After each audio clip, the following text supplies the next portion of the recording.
नमस्कार। यूरिया की कमी है और यूरिया की कमी का एक अच्छा विकल्प है नैनो यूरिया। लेकिन नैनो यूरिया को लेकर किसानों के मन में बहुत सारी शंकाएं हैं, बहुत सारे प्रश्न हैं, जैसे कि ये काम करेगा कि नहीं करेगा, ये कितना डलेगा, एक कट्टे के बराबर एक बोतल काम कर देगी कि नहीं कर देगी, इसका क्या खर्चा पड़ेगा, कब हमें ये डालना चाहिए। तो इन तमाम प्रश्नों का जवाब आज इस वीडियो रिपोर्ट में मैं दूंगा, क्योंकि हम खुद नैनो यूरिया का स्प्रे हमारे फार्म पे कर रहे हैं। तो चलिए स्टार्ट करते हैं। देखिए, सबसे पहले हम बात करते हैं इसका डोज हमें क्या रखना चाहिए। इसके लिए आपको 2 से 4 ml नैनो यूरिया प्रति लीटर पानी में घोल कर आपको स्प्रे करना चाहिए। और यदि जैसे आपके 400 लीटर की ट्रैक्टर की टंकी है तो उसमें यदि 3 ml के हिसाब से पकड़ें तो 1200 ml मात्रा होती है। तो उसमें यदि ये 3 बोतल आप नैनो यूरिया की 400 लीटर की टैंक में यदि ले लेते हो तो वो ठीक मात्रा है। यदि आप हाथ की टंकी से करते हो, चूँकि वो आपकी 15 लीटर की होती है, तो उसमें आपको 45 से 50 ml मात्रा नैनो यूरिया की लेनी चाहिए। और अब बात आती है हम कब फसल में कब स्प्रे करें। तो देखिए, चूँकि अपन पत्तियों पे इसको स्प्रे कर रहे हैं, तो ये पत्ती अपनी फसल में इतना फोलियज हो जाए, इतनी पत्तियां हो जाएं कि इस पर कम से कम दवाई ठहरे, तो वो पहला आप स्प्रे कर सकते हो जब आपकी फसल 30 से 35 दिन की हो, तब उसकी ठीक ठाक पत्तियां डेवलप हो जाएं, ठीक ठाक फोलियज डेवलप हो जाए, ताकि उस पर आपकी दवाई ठहरे। और दूसरा जो स्प्रे आप कर सकते हो वो कर सकते हो जब आपकी फसल करीब 60-70 दिन की हो, यानी कि उसकी यदि गेहूं की फसल है तो उसकी बाली निकलने से पहले, या और कोई फसल जिसका फूल आ रहा है तो फूल आने के करीब 1 सप्ताह पहले। और दूसरे शब्दों में हम कह सकते हैं कि पहला जब स्प्रे आपने 30-35 दिन पे किया है तो दूसरा स्प्रे उससे करीब 25 दिन के बाद में, वही करीब आपका 60-70 दिन के आसपास होता है, तब करना चाहिए।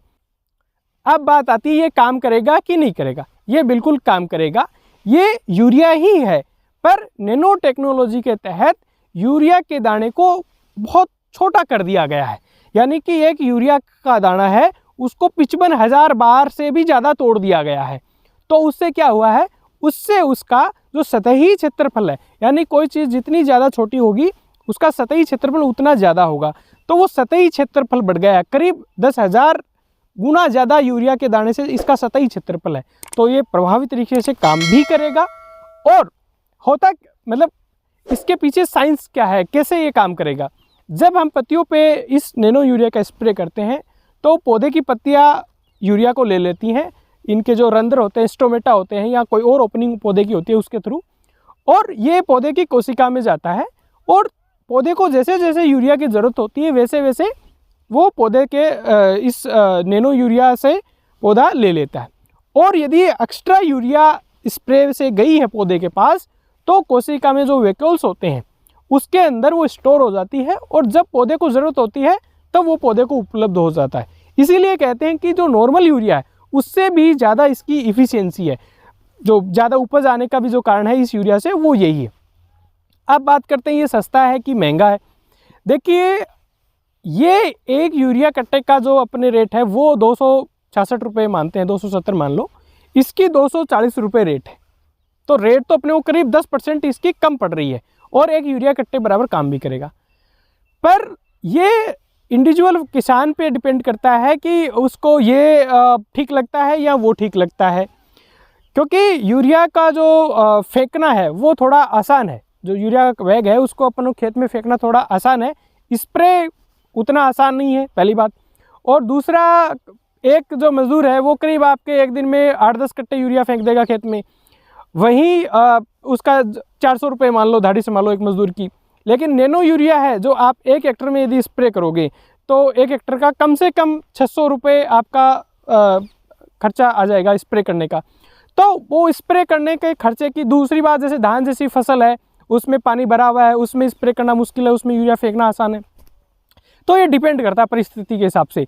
और कुछ महीनों में, जैसे अभी ये गेहूँ की फसल है, इसमें मेरे को पानी नहीं देना है, तो पानी नहीं देना है तो यूरिया देना मुश्किल है, खेत में नमी है, लेकिन खेत में थोड़ी कम नमी है तो भी आप इसको नैनो को कर सकते हो। तो ये डिपेंड करता है परिस्थिति पे। पर यदि हमारा ये संशय हो कि यह काम करेगा कि नहीं करेगा, तो नो डाउट ये काम करेगा।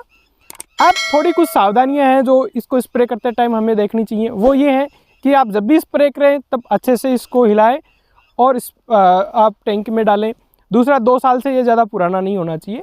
और इसके अलावा आपको बहुत ज़्यादा गर्मी हो तब स्प्रे नहीं करना चाहिए। सुबह के टाइम करो या फिर शाम के टाइम, लेकिन सुबह के टाइम करो तो थोड़ा सा अपने को ओस वगैरह का ध्यान रखना चाहिए, ओस नहीं हो तो। जब जैसे ठंड का टाइम है, रबी फसलों में तो जनरली सुबह के समय ओस रहती है, तो हमें शाम के टाइम में स्प्रे करना चाहिए।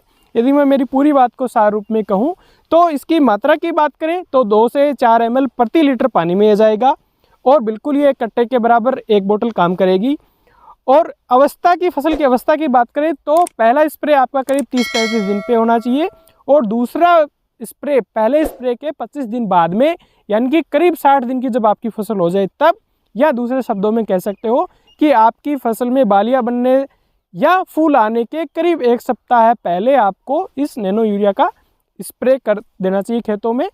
और ये डिपेंड करता है इंडिविजुअल किसान पे कि ये ज़्यादा किसान को सुविधाजनक है या आपका जो यूरिया का कट्टा डालना खेत में सुविधाजनक है। ये डिपेंड करता है इंडिविजुअल किसान पे। लेकिन हाँ, ये नई टेक्नोलॉजी है, इसका हमें स्वागत करना चाहिए। और इसमें नो डाउट ये चीज़ तो है कि जो अपन नॉर्मल यूरिया डालते हैं तो उससे वो प्लांट को मिल नहीं पाता है, उसमें से बहुत सारा वेस्ट हो जाता है। इसमें वो वेस्टेज नहीं है, डायरेक्ट पौधे की पत्ती पे जा रहा है और प्लांट अपटेक कर रहा है और इफिशिएंटली नाइट्रोजन को अपटेक कर रहा है। यदि आपको वीडियो पसंद आया तो आप इस चैनल को सब्सक्राइब कर सकते हो। फिर मिलेंगे एक नई जानकारी के साथ। नमस्कार, जय हिंद।